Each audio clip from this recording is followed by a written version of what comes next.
Sanders patiently running. Sanders, good cut. And another block. Sanders still going inside the 40.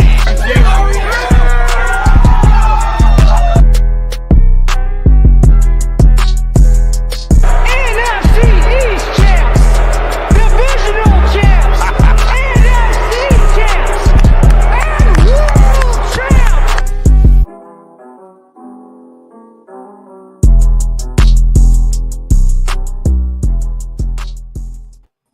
Hello, everybody, and welcome to a Victory Green Hour here on a Tuesday, where your Philadelphia Eagles defeated the Washington Commanders 24-8, and they are one of two undefeated teams remaining in the NFL, along with the Miami Dolphins. The Eagles are riding high right now in the early portion of the season. I'm your host, LJ Harrell, and as always, I am joined by my co-host, Connor Donald. Connor?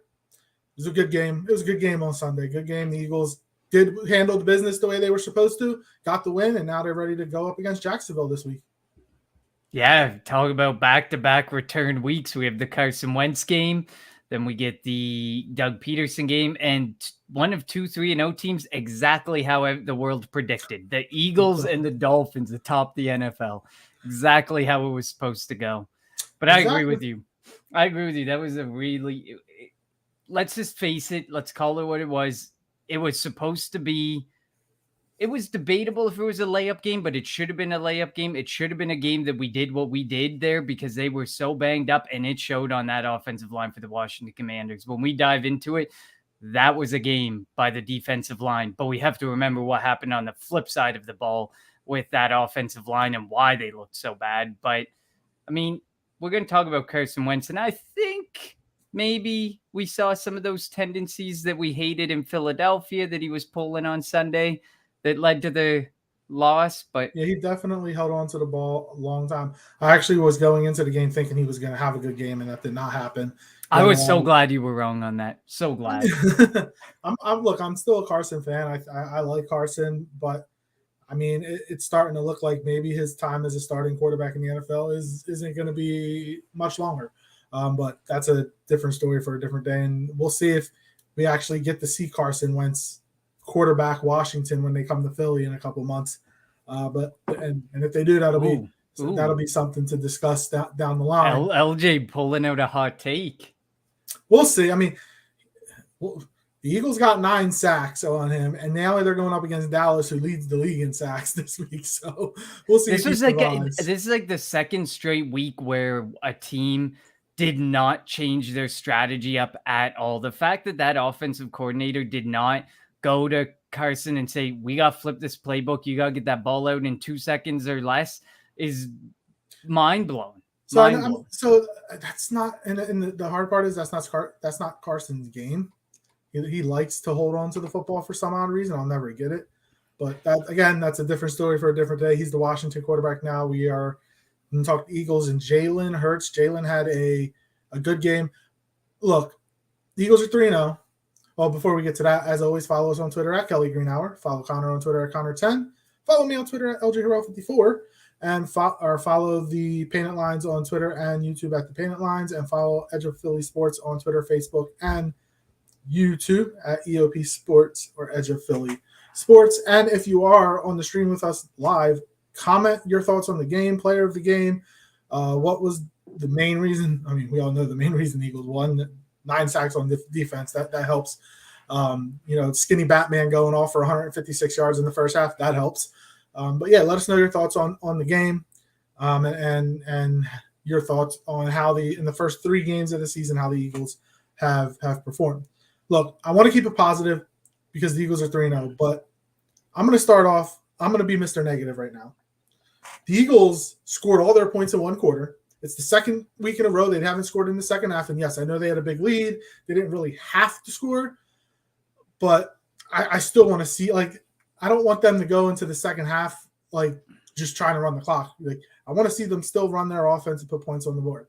Also, this gauntlet of teams that they have been facing hasn't really been a gauntlet. And I had mentioned it in our chat that, look, while I am happy that the Eagles are winning games, I want to see them against a good quarterback or a good team.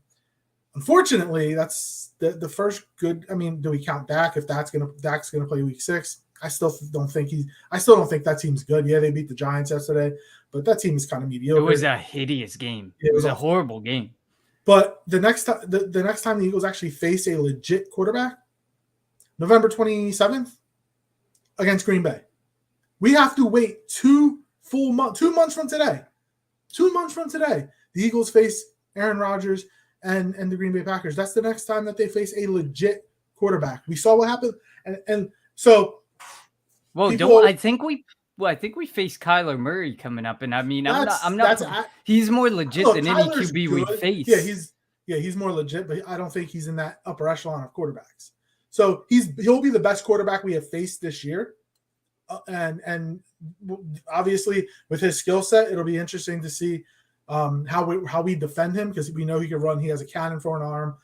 He doesn't have the weapons though, because DeAndre Hopkins is still suspended. James Conner's probably their best. They have Zach Ertz, but James Conner's probably the best offensive weapon besides Kyler Murray. And he's banged up. So yeah, so yes, Kyler Murray is going to be the best quarterback that we have faced this year after Trevor Lawrence. We get Trevor Lawrence this week.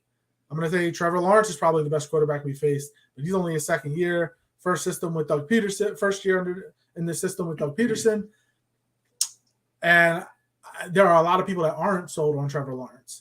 So it'll be interesting to see how they do that. And he's gonna be better than Carson Wentz, and maybe be better than Jared Goff, and maybe be better than Kirk Cousins. So we'll definitely see. But I'm just talking about legit top tier quarterbacks in the NFL.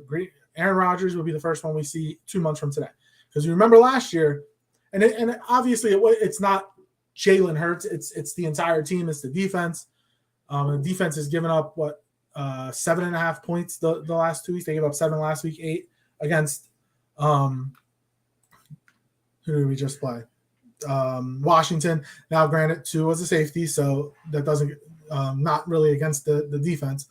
But this is where something that me and you talked about before we come on, when the other team is going shot for shot with you, going point for point with you, score for score with you, how does Jalen Hurts and the offense react? They haven't had to react in the second half the last 2 weeks. And the first week was against Detroit team, who is probably better than we thought, but they're still Detroit. But I do think that Detroit is a little bit better, or is better than last year and better than we thought they were going to be coming into the year. Is the offense, is Jalen Hurts, is Shane Steichen, are they going to be able to put a drive together when they need to, when their back's against the wall? And I think that's the big question that we do not know the answer to right now, because that hasn't faced them yet. We saw, and we can go back to last year if we want. How many? I think there was a stat that Jalen Hurts has won 6 straight regular season games, but if you look at the quarterback, ignoring the most important game out there in the postseason game against the Buccaneers. If you look at the last 6 games, look at the opponents. I think it was exactly 3 against the Commanders, 1 against the Giants, 1 against Minnesota, 1 against and 1 against Detroit. And I get it, Detroit's better than they used to be. And there's a lot of people who actually want to just throw last year out the window. What are we comparing the improvement of Jalen Hurts to last year? Why you can't just throw it out the window and say that in the first 3 games he's that much better. He's leaps and bounds better. And I agree with you, because right now that is 3 games where pretty much, I mean, the Lions game is debatable, but pretty much the offense and the defense have been in sync. They have been out clicking on all cylinders.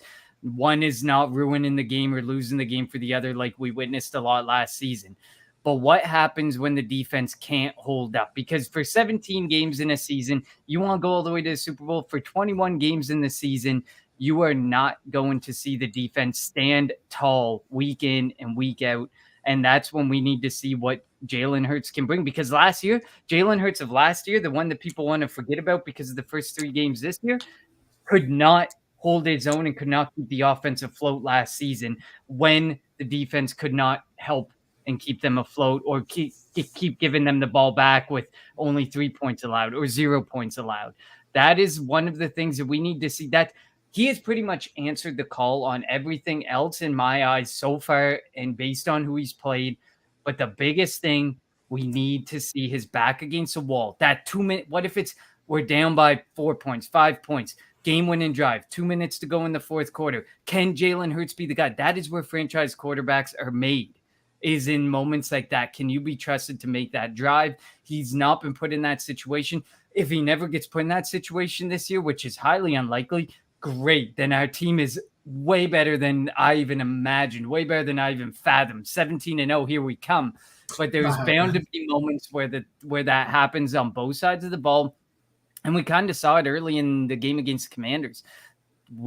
That offense was slow in the first quarter. And we only scored in one quarter. Yeah, we scored all 24 points. Exactly. And you look at it, I think somebody put that we've scored less than 10 points in the second half. I know I don't remember the exact stat, but we have not scored double-digit points in the second half. And I agree with you. And there's some people who were kind of debating it when I posted it on our Twitter and was getting some opinions. There's some people who said, oh, you just don't want to open up the whole playbook. What happened to the playbook that got you the 24 points in the second quarter? You can keep rolling that playbook out. You don't have to show any more cards than what you've shown, but keep showing what you already showed and try and get some more points. The good thing is the defense isn't taking their foot off the gas in those situations. While the offense maybe, and they might be comfortable with a 24-point lead or whatever, the defense is not and did not on Sunday. Although, I mean, they did have 6 or 7 sacks in the first half and then it slowed down. But I mean, eventually you're kind of saving energy and you're just trying not to gas yourself over getting those sack 10, 11, and 12 against Carson Wentz in a blowout game. But I agree with you, El. I think it's clear. He's answered he's answered a lot of the questions we had. But one of the biggest ones that I have, because it's what we saw in that Tampa Bay playoff game, when you're backed into a corner, when your defense isn't able to help you, are you able to help the team get where they need to get and get that W? Yeah, and look, you have to give – I give credit where credit's due when it comes to Jalen. He's come out pretty – besides the scoring the points, they've come out moving the football early and often in games in the first half. And his attitude and his demeanor, I don't think anything's going to phase him, but that doesn't always win football games. So, it'll be interesting to see when the first time this year they are put into that situation, how he's going to react. But yeah, let's jump into this game. Let's start on the defensive side of the ball.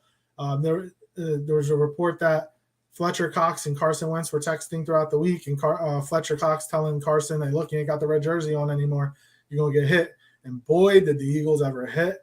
Brandon Graham coming back he only played 20 some odd snaps and had 2.5 sacks, five pressures, I think. Like, he was all over Carson. Now look, the Washington offensive line is terrible.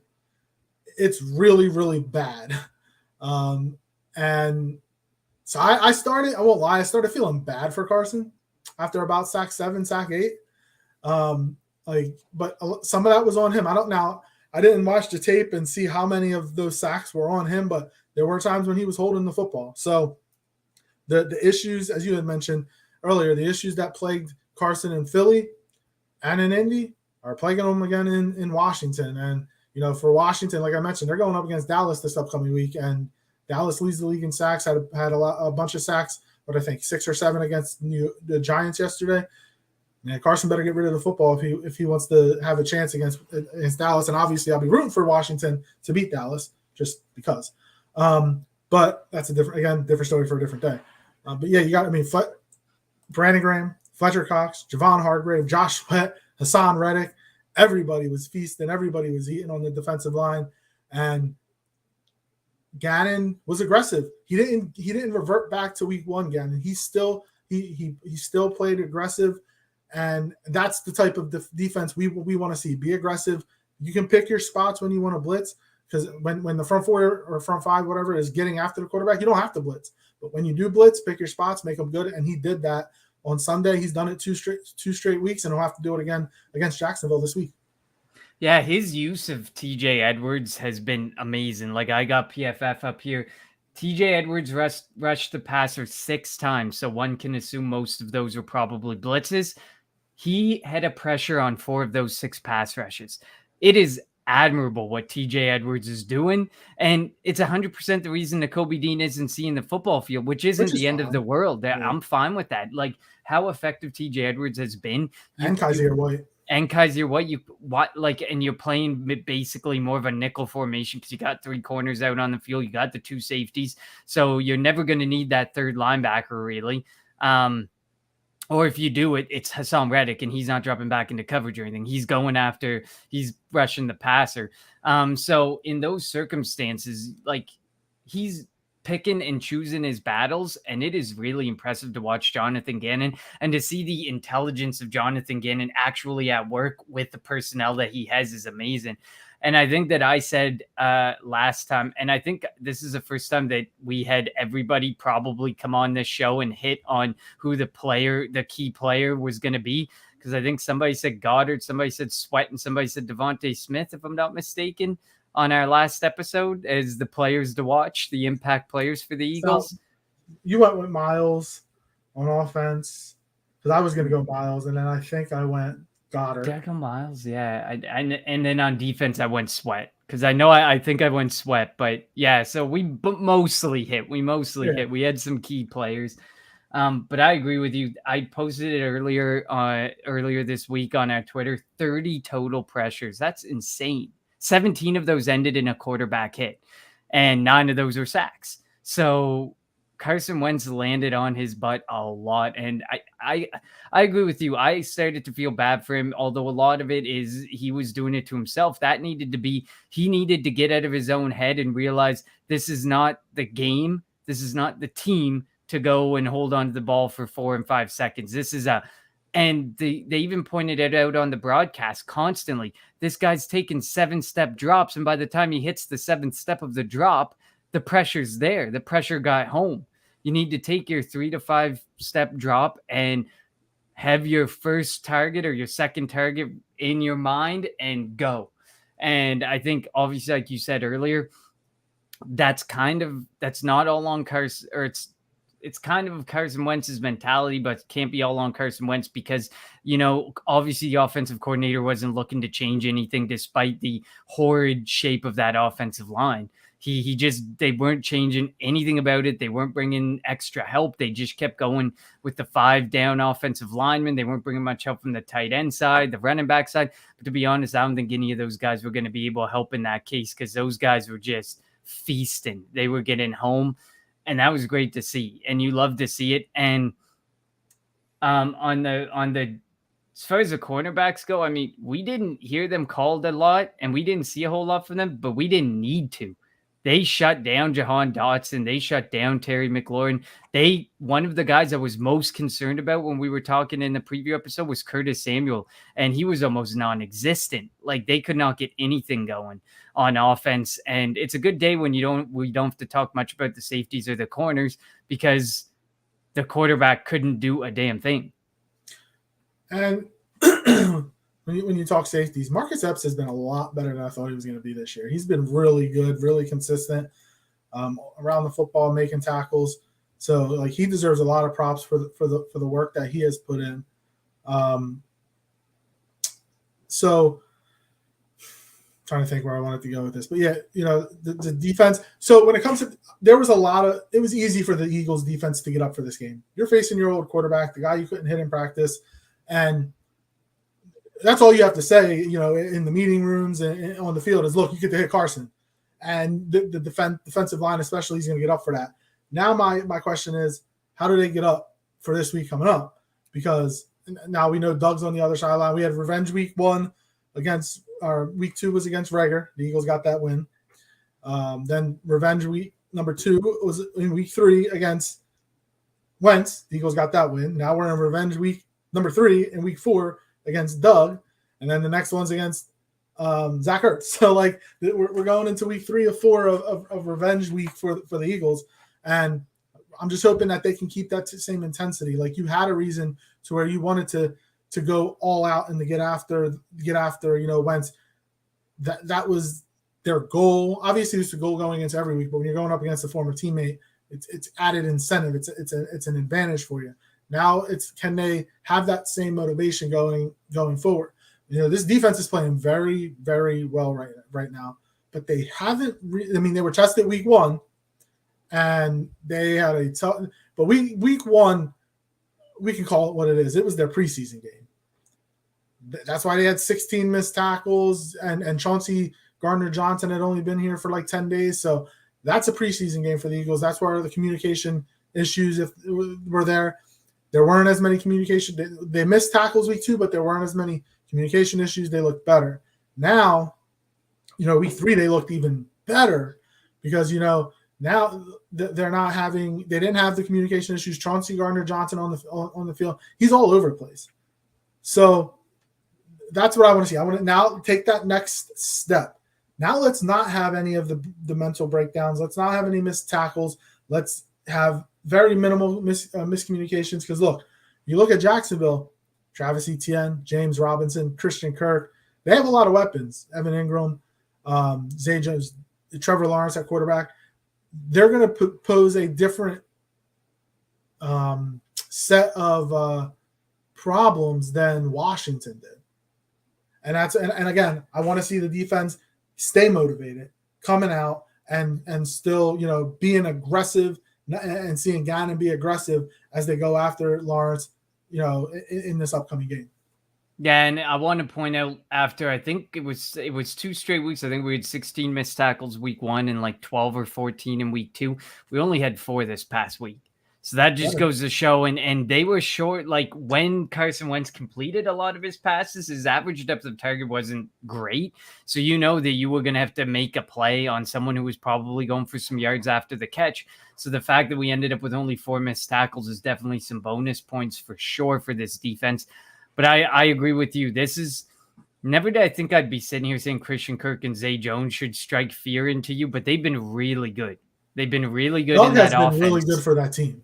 Exactly. And we knew that was one of the biggest things. We knew if there was a coach to bring in to start getting Trevor Lawrence to his highest potential, it was going to be a guy like Doug Peterson. Chris Scott. Go ahead. Chris Scott says, guys, this Eagles team could be very special. We're only going to get better. We don't deny that we could just keep getting better. I do think that we're definitely. Yeah, especially with the schedule. I don't think, I know that often we'll say, the schedule was hard and it's making excuses, or the schedule was easy and you're just trying to find excuses. 3 of the 4 NFC East teams had the 3 easiest schedules in the NFL. And it plays out that way for a very specific reason based on the division you play, based on where you finish, so on and so forth. It's a formula, and we got a lot of weak teams this season. So I think that people still have to respect that. That's why when we open the episode by talking about Jalen Hurts and not willing to jump on the bandwagon too fast, that, get that contract extension slapped in there, get this guy locked down before he gets too rich for you, and so on and so forth. We want to see some other things, but it involves having to play a lot better teams to get that out of us. Patrick Bernard, what's up, boys? Welcome aboard, Patrick. Thanks for listening. Chris, one final comment. The only negative has been not scoring in the second half. And what a great segue into the offense. He says, we're being very conservative in the second half after having big leads. And we're fortunate that hasn't come back to bite us. And I wanted to stop talking about Jacksonville. We'll have that show in 2 days.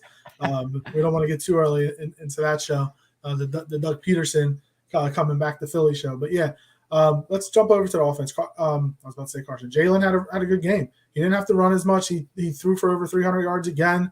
I think he's second in the NFL in total yards, if I'm not mistaken, behind Josh Allen. He got everybody involved. A.J. Brown had a touchdown. Devonta Smith had a touchdown on a play that wasn't even in the game plan this week. That's the thing that's amazing, because they had no timeouts after they called their last timeout, I think, on second down, ran the ball on third down, got stopped short, didn't panic, got everybody lined up, and called a play that was not even in the game plan this week to throw it up to Devonta Smith in the left corner of the end zone. That's look, I like to see that stuff. When you see that stuff, that's very impressive by Jalen Hurts. Keeping his composure, keeping the team calm, getting them set up and set. And because if you have a penalty there, a 10-second runoff, you don't score, that could be a completely different game. late in the going into the second half.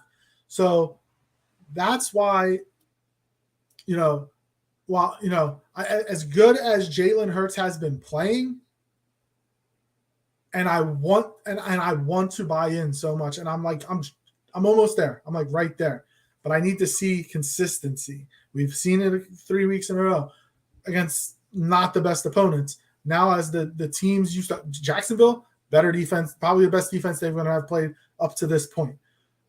Arizona has a pretty good defense. Dallas's defense is pretty good. So, like, you're going to see it over the next 3 to 4 games going into the bye week that if they can continue to play well, then we're not going to have issues. And all this talk of Jalen being the one of the front runners for the MVP and getting a big contract extension and whatnot, it'll be all warranted.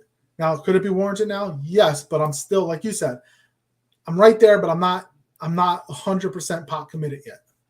Yeah, he had third best odds last week, and I have no clue how he did this, surpassed Lamar Jackson, and it's him and Josh Allen 1 and 2 in odds to win the MVP right now. I would argue Lamar Jackson probably a little bit better, but I mean, that could just be betting, shifting the odds as well. So, but I agree with you. I think one thing that stands out to me is Devonte Smith. The people who talked about the worry about the weight or worry about whatever, he's one of the best contested catch players, wide receivers in the NFL. I think it's crazy. And the sideline. I also want to point out that was incomplete. That was incomplete. That wasn't an incomplete pass on that massive. It was a beautiful. I would probably have called it complete because it was just so beautiful. I mean, if you had an inch extra, that's definitely a completed pass. But I think it was incomplete. But at the end of the day, it was called complete. Whoever in Washington was responsible for checking out that play and relaying it down to Rivera, and the time that Rivera threw that flag was absolutely disgusting. Like, you need to get that response down so much quicker that you need to throw that flag. All you needed to do was watch it one time to say, this is well worth risking a timeout for. Oh, yeah. Even if you didn't get to watch it 2 or 3 times, zoom the camera and do all that stuff. You saw it on just plain sight, just that catch from the broadcast camera view. I would have said, throw the flag, fire me after the game if I'm wrong, but I think we have something here. But it is so impressive. And Dave says AJ Brown is opening up everything on offense. I absolutely agree. And I think this offense is AJ Brown and Devonte Smith. You look at their targets this past week, it was 12 for Devonte Smith, 10 for AJ Brown, Dallas Goedert 4, Pascal 3, Stoll 2. Like, this literally is their offense is running through AJ Brown and Devonte Smith, which is 100% fine. That's why you invested the capital you invested in AJ Brown.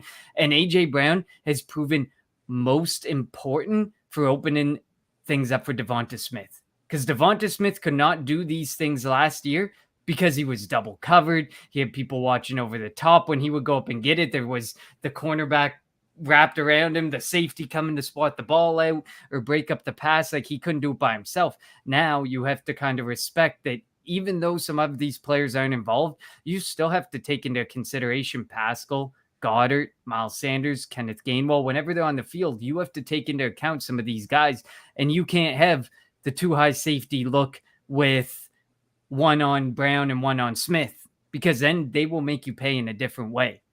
Because this offense just has so many different ways to hurt you. We know that last year the Eagles were a running team, but they didn't really want to be a running team. They kind of were forced to out of necessity because they didn't really have the weapons besides Devonte Smith and Goddard at receiver, tight end position. And they didn't have another weapon on the outside. It was Jalen Reagor. And you saw what happened when they were forcing the ball to him. And coming into this year, it was we knew that the Eagles wanted to see if they could be a passing offense, because you cannot win a Super Bowl being primarily running team. So it was nice. It's been nice to see Jalen Hurts slinging it. You can see that all the work that he put in the offseason is starting to pay off. And he has a lot of camaraderie. Obviously,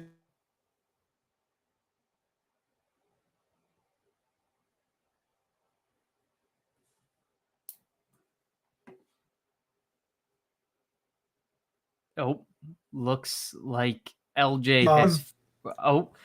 There you are. So you froze up. What were you saying? I know. It happened to. I was like, what the heck happened? No, but seeing that camaraderie that Hurts has with Brown, has with Smith, obviously his college teammate, it's nice.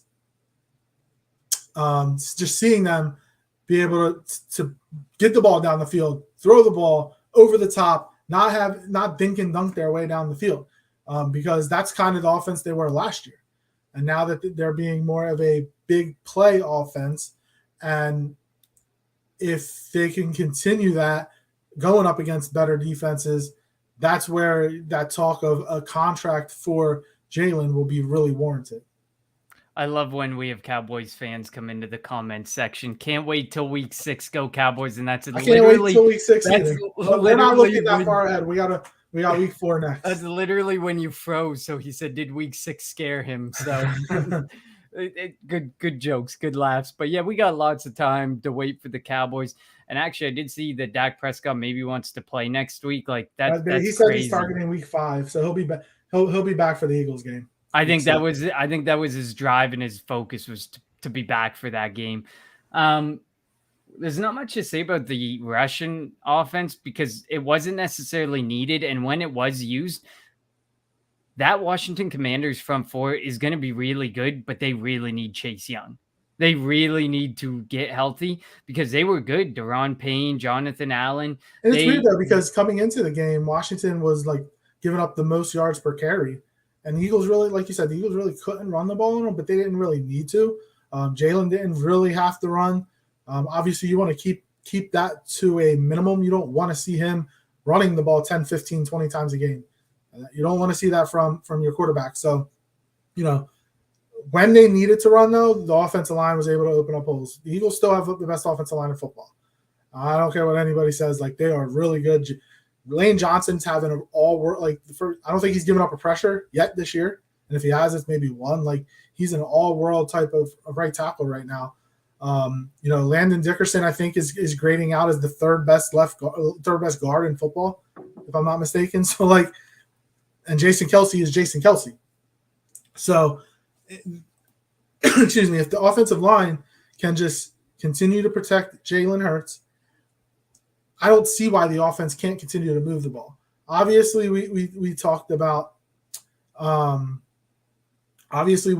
talked about the second half with putting points on the board. Obviously, they have needed to put points last in Detroit. That's the next, I think, phase in this offense. Can they get consistent to where they're putting points on the board in the second half? Mr. Wing says Detroit is the best O-line. I feel like they're definitely Wing top 3. Popped in here before and said this.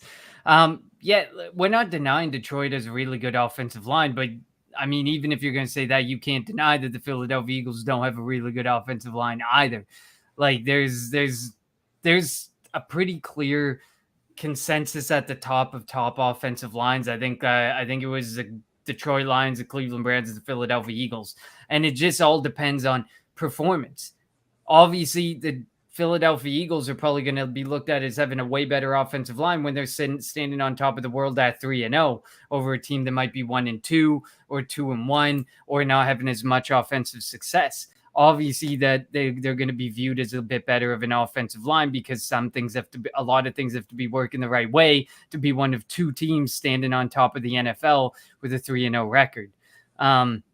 So while, yes, there are better, I don't know about better offensive lines, while there are some really good offensive lines out there, it's the camaraderie of this Eagles offensive line, the continuity, because we're a year, 2 years removed from having a different offensive line combination in every single football game that we played.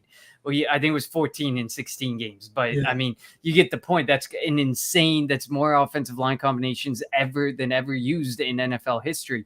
So that continuity and that camaraderie that's been built, it'll be a shame when the day comes that, Kelce's probably out the door at the end of this year. If we win the Super Bowl, he might be tempted to have to stay another year. Well, I mean, we'll really see. He might go out on top if the Eagles were to win the Super Bowl. And again, I'm not projecting a Super Bowl. So I can't wait. So the Cowboys said we got a QB controversy in Dallas. There's one thing I want to say about that.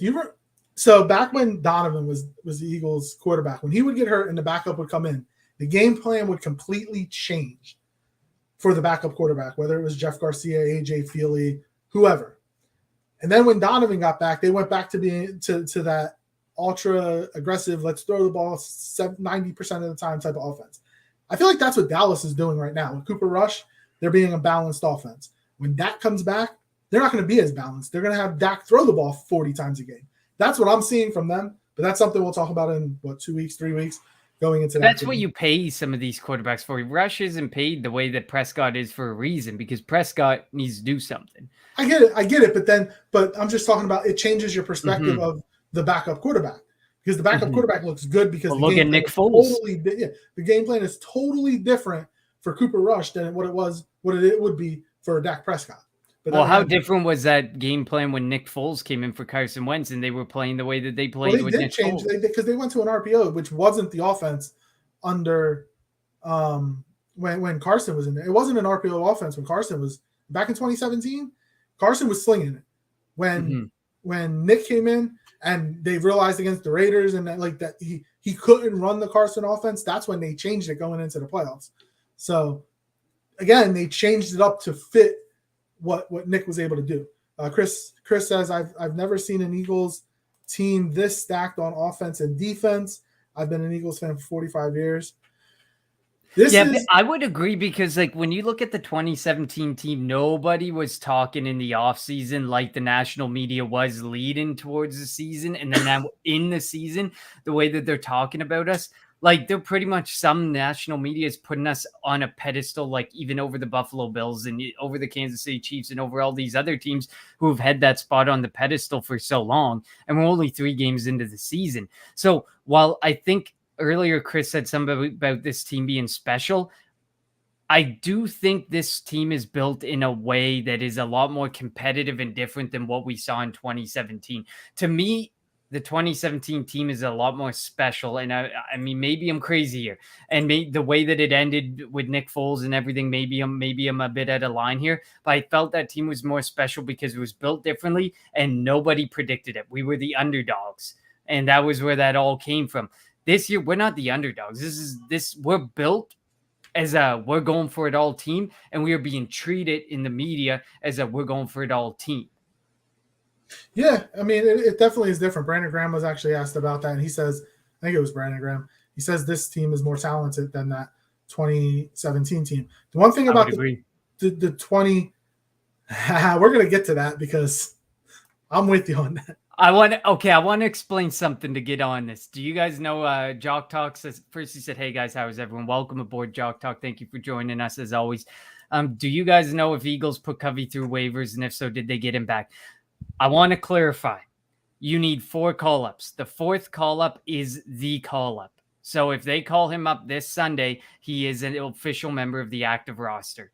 So I know a lot of people, I think there's this misconception that it's the 3 that in transit, that 3rd one, and you can't have the 4th one. You have the 4th one. So Covey did they should cut him. Nobody's going to pick him up. He's awesome. But that's it. We'll talk about that in a little bit. I forget what the heck I was going to say. No, it is. If they call him up this week, then he would be an official. If they plan to call him up, they have to sign him to the active roster this week. Excuse me. But yeah, so Brandon Graham was saying that this team is more talented than the 2017 team. I think what the 2017 team has over this one is depth. Carson got hurt. They had Nick Foles. Jason Peters got hurt. They had Halapoli Vaitai. Darren Sproles got hurt. Corey Clement. Jordan Hicks got hurt. And they had somebody. So, that team had depth because they had a lot of injuries, and they were still able to just keep rolling through the season. If Jalen Hurts were to get hurt this year, as much as we like Gardner Minshew, can he do what Nick Foles did? Do you know how rare I think the Nick Foles scenario it's very is? Rare. It's very rare. How many times, go back through all the Super Bowls. What are we going on this year? 57? So think about all the Super Bowls, and I want to know how many times you had a different quarterback start, have an MVP caliber season, go out with an injury, and the backup take that team the rest of the way to a Super Bowl. I bet you will never find it. Never. Oh, I agree with you. It doesn't happen.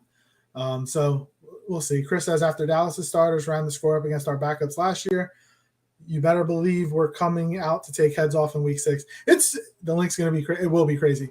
It's so funny because Dallas said we want to be flying high going into the playoffs, and Dak throws 6 touchdowns against our COVID team, and they still lose their first playoff game. Just doesn't surprise me because I can't stand that franchise. I can't stand that team. I can't stand their fans. And I have family members that are Dallas fans, so I can't stand them either. But yeah, so that comparison between the 2017 and this team is definitely an interesting one. It's way too early though, because we don't know where this is going to go. The Eagles are 3-0 right now, but if you remember back in 2016 when Carson was the starter, they started 3-0 and then ended up, I think, 4-9 the last 13 games. I think they finished 7-9 that year. So it's, again, while the schedule is really easy, you can't take anything for granted. Anything Absolutely. Can happen. An injury can change anything. A team you're not anticipating being good could come up and shock you. So that's going to be the key part. You have to take it week by week. Yeah, and Jock Talk says, well, it could happen. Jalen balling out, going to be MVP, gets hurt. Gardner comes in, wins Super Bowl. Well, geez. I don't know. I do know one thing, though. Vegas if loves that were to happen, I don't think Jalen would fold like Carson did. And I hate to say that because, again, I am a Carson fan, but let's be real, that got to his head. 100% got to his head. But let's wrap this up. I don't really have anything more to add to this. I think that the biggest thing coming out of the Commanders game, the biggest concern I have would be I kind of want to see us tested and forced to play a second half to make sure that we can maintain a full, consistent game.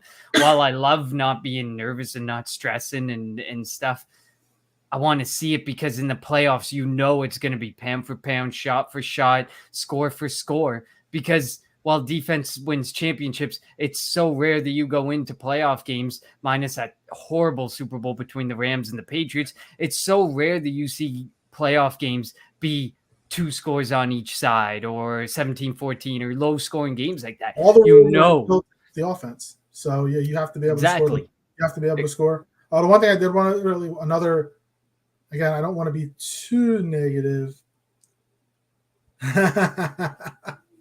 Dave says how we did mention it's a QB factory over here. Yeah, let's not forget about we had to get that fire, Howie, and thank you, Dave. The one thing I do want to talk about, again, I don't want to be too negative, but the Eagles special teams, the return game, they need to figure something out. Jack brought up Britton Covey. Connor's been a Covey fan since they signed him. I have not been. I think it's useless bringing him up because, again, Devonte Smith on 1 punt return is already doing better than Covey on one punt return. And again, I'm not a fan of putting Smith back there permanently because he's a big part of the offense, and one wrong hit and he's out, and then that could ruin I don't want to say ruin the offense, but could definitely severely hinder what you do on offense. But they need to figure something out because Covey just not it for me. He's not it. You said it before we came on. He's a crash test dummy, pretty much. He can take shots and hold on to a football, but at the same time, like he's averaged I think no more than 5 yards per return. And at the end of the day, like you said, are we really getting anywheres if we just call for a fair catch and have a guy who catches 100% of the footballs that come down to him? Mahe did that. That was fine. Yeah, there's a chance. At this point, you either decide to have to be in or out on the punt returner. And if you're in on it, then like you said, Britton Covey just isn't the answer. He's not doing anything on the offensive side at all. He almost never plays offensive snaps whatsoever. So all he's in there for is the return game, and he's not really doing it effectively minus the one muff. He is taking hits. He's trying to return the ball. He's not fair catching a lot, and he's trying to get some extra yards, which that could be enough in itself for the Eagles and for Howie and the coaching staff to say, we want this guy out there because he's taking hits by he's getting us 5 yards. He's getting us 6 yards. Who knows? There might be that 1 or 2 times where he can really pull off a big run. You just don't know. Maybe that's all that they want to see in Philadelphia. And who knows? We might see the call up on Saturday and him being signed to the active roster come Monday morning. Who knows at this point? While we may not want to see it, there's a world where you can see like he's a guy who's probably going to catch the ball 90% of the time, and you can put him back there and say, if you think you can return it, return it. If not, just catch the football for us. So is there a way around the rule where if they cut him, nobody picks him up and they re-sign him to the practice squad? See, I haven't really dived into that because I don't think that happens often, but I really don't think that you would be able to bring him back to your practice squad. Someone else can take him probably, but I really don't think Philadelphia could bring him back. Nobody's going to. I mean, I still would rather bring up. I know they only use the 4 receivers pretty much primarily because there haven't been injuries, but I still love to see, if needed, Deion Kane come up. Like Deion Kane would bring more to the offense. All right, so let's before we finish off one of our favorite segment, the unheralded player of the week in the National Football League for week 3. This season is going by really fast. Like it's ridiculous that we're already going into week 4. Football season just goes by really, really quickly. Now when we say unheralded player, Connor, you know what we mean. We don't want all the stars. We don't want the Josh Allens, the Tom Brady's, Aaron Rodgers, Patrick Mahomes. We want somebody that is under the radar. You want to go first or you want me to go first? I'll go first. I got this week. If the Raiders won, I probably would have taken Mac Hollins because that's crazy what that man did. Too, yeah. 8 for 151 and 1, crazy. But I'm going Khalil Herbert. You stole mine. 20 for 157 and 2 when David Montgomery went down. What a massive day for Khalil Herbert. And it is probably the ugliest 2-1 you're ever going to see. The Chicago Bears getting to 2 wins and 1 loss. But Khalil Herbert was a massive part of that. 2 of those scores, they scored 23 points. He was 14 of them. So, 12 of them, but pretty much 14 of them. So that I got to go with Khalil Herbert. It was such a big, like I said, I wish I could go with a former Eagle like Matt Collins going off like he did. But 0-3 Raiders do not deserve unheralded status. Yeah, the Raiders being 0-3 is crazy. I just don't think – maybe, there's all the talk that a lot of people wanted Josh McDaniels to be the Eagles coach, and they thought because Howie wanted so much say that's why he – maybe it's a blessing in disguise that we didn't get Josh McDaniels. Maybe he's just not a good head coach. Yeah, there's a part of me that's almost thinking that way. Like that Belichick they talked about it on – they talked about it on First Take, and they were like, sometimes, a coordinator's just meant to be a coordinator, and maybe you should have been forewarned when his failure in Denver happened, and he's just meant to be a coordinator. Yeah. All right. So I'm gonna go.